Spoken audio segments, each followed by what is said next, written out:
মা রান্নাঘরে সবাইকে স্বাগত। আশা করছি সবাই ভালো আছেন, আমিও ভালো আছি।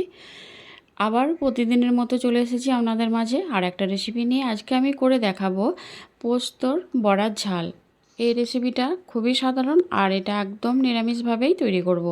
তো চলুন রেসিপিটা শুরু করি। আসসালামু আলাইকুম বন্ধুরা, কেমন আছেন সবাই? আশা করছি খুব ভালো আছেন, আমিও ভালো আছি আপনাদের দোয়া এবং আশীর্বাদে। তো রেসিপিটা শুরু করি। আমি এখানে নিয়েছি পোস্ত, আর পোস্তটাকে আমি একটা মিক্সিং জারের মধ্যে ঢেলে নিচ্ছি। এরপর এটাকে আমি একটা পেস্ট বানিয়ে নেব। তার আগে একটা কথা বলি, এখন তো প্রচুর পোস্তর দাম। যদি আপনারা সবটা পোস্ত না দিতে পারেন, এর সঙ্গে কিছু সাদা তিল দিতে পারেন। এতে স্বাদের কোনো হেরফের হবে না, খেতে ভালোই লাগবে। প্রথমে আমি মিক্সিং জারের মধ্যে পোস্তটাকে আগে ভেঙে নিলাম। তারপর আমি এখানে পানি দিয়ে দিলাম। খুবই কম পরিমাণ পানিটা দিতে হবে, কারণ এটা তো আমি বড়া ভাজবো। দিয়ে আমি একটা পেস্ট তৈরি করে নিয়েছি। এরপর আমি এখানে একটা বোলের মধ্যে এটাকে ঢেলে নিলাম। এরপর আমি এর মধ্যে দিয়ে দিচ্ছি স্বাদ মতো নুন, আর দিয়ে দিলাম হাফ চামচের মতো লঙ্কার গুঁড়ো। আর এখানে আমি নিয়েছি ময়দা। আমি এখানে ছোটো চামচের 3 চামচ ময়দা নিয়েছি। আমি এখানে প্রথমে 2 চামচ দিয়ে দিলাম। দেওয়ার পর আমি একটা চামচ দিয়ে ভালো করে ফেটিয়ে নেব।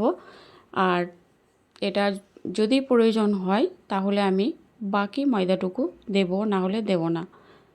তো আমি এইভাবে চামচ দিয়ে মিশিয়ে নিচ্ছি। তো দেখুন, আমার তো মনে হচ্ছে আর একটু ময়দা লাগবে, তার কারণ সবটাই আমি এখানে দিয়ে দেব। এই দেখুন,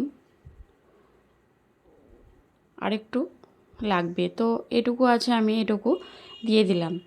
দিয়ে ভালো করে চামচ দিয়ে ফেটিয়ে নিচ্ছি। আপনারা চাইলে এখানে হাত দিয়েও ফেটিয়ে নিতে পারেন। তো এইভাবে করে পোস্তর ঝাল বানালে আপনারা গরম ভাতের সঙ্গে বা রুটির সঙ্গেও খেতে পারবেন।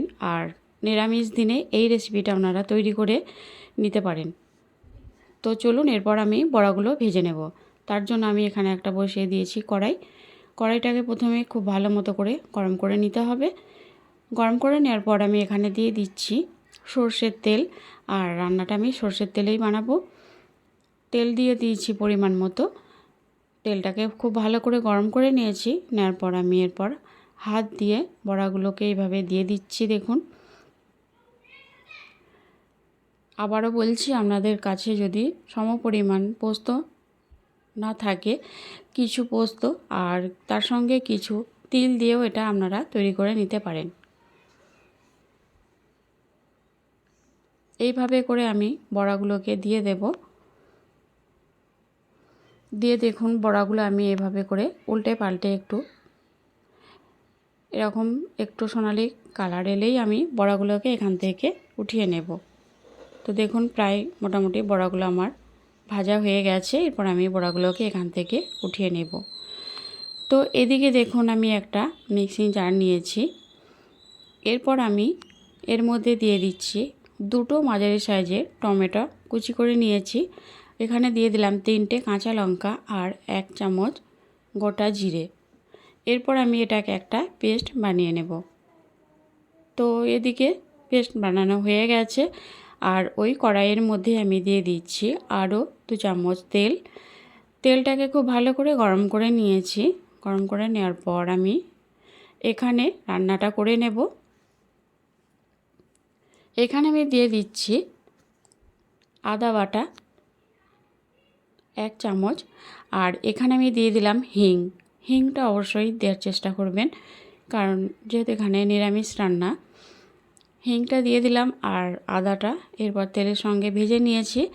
নেওয়ার পর আমি এখানে টমেটোর পেস্টটা দিয়ে দিলাম।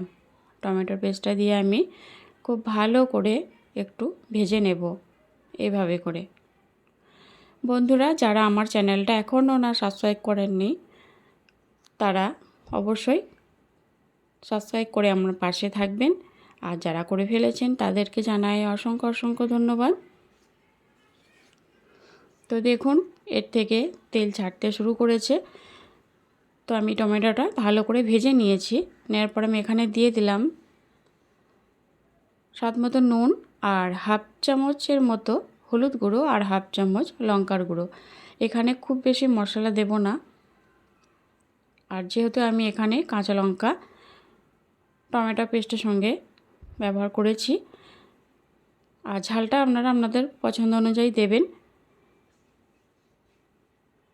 তো এইভাবে করে আমি দেখুন মশলাটাকে খুব সুন্দর করে ভেজে নিয়েছি, আর এর থেকে খুব সুন্দর একটা গন্ধ বের হচ্ছে, আর এর থেকে তেল ছাড়তেও শুরু করে দিয়েছে দেখুন,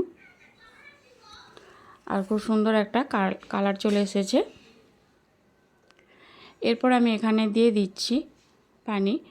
আমি এখানে 1.5 কাপের মতো পানি দিয়েছি, আর খুব বেশি এটা ঝোল হবে না,